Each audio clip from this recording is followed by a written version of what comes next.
Today we're going to talk about the full knife and F1, the official survival knife of the Swedish Army.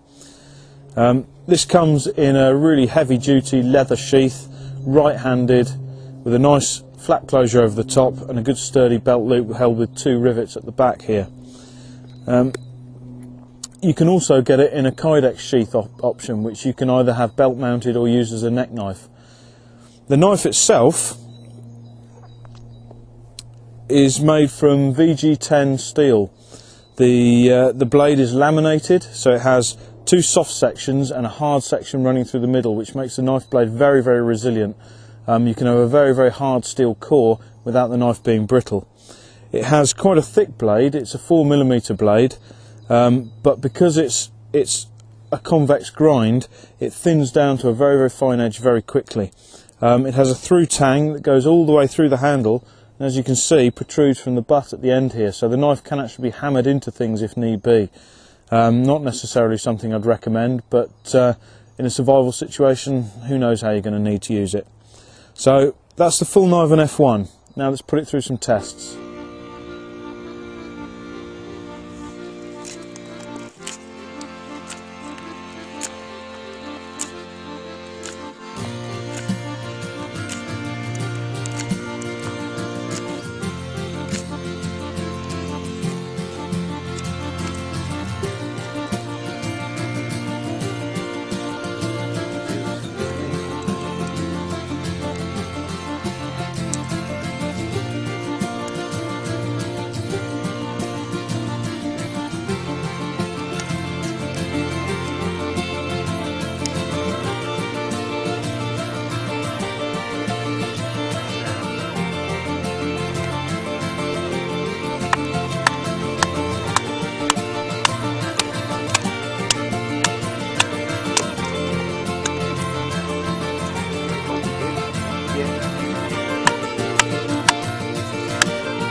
Right, so we've done all the tests with our full knife and F1, and I've got to say I am seriously impressed with this knife. It performed very, very, very well in the initial carving test, the temp peg. It has no trouble dealing with greenwood whatsoever. Although it's a really thick blade, the convex grind allows for a very, very fine edge. When you're using it up near the point, you've got a lot of control because of the thickness of the blade. With your thumbs on the back, doing push cuts, things like that, you've got a nice broad blade to apply pressure to. It's a pleasure to handle. It's a lovely knife for carving. Then we came to the chopping tests, and I mean, the first time I did it, we just had to do it again because it just went through the wood in one go.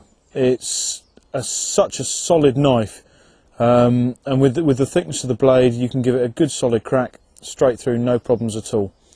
As you can see from the second attempt, there wasn't really any difference. It's a very, very solid knife. Again, the same with the splitting. You've got a nice broad blade, so you've got plenty to hit with your baton. Because of the convex grind, it separates the wood away from the edge of the blade very successfully. So you are actually splitting the wood rather than cutting into it. So it's very, very easy to get it clear through the grain. And finally, the feather stick.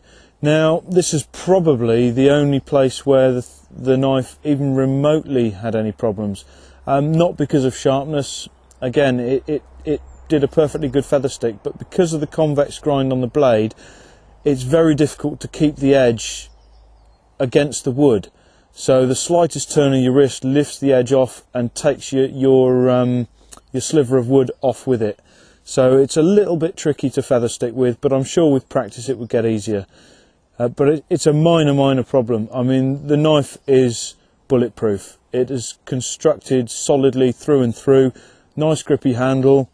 Very, very easy to keep clean. If you were to use it to prepare game or anything like that, you'd have no problem going through small bones of small animals such as rabbits and pheasants and that sort of thing. It would handle those with ease, and yet it's not got anything fancy like wood or bone or anything like that on the handle, so you could stick it in a pot of boiling water, give it a good clean after you've dressed game, and you've got a sterile knife again. Very easy to look after, very, very strong knife. I would highly recommend this knife to anybody. It's a great knife.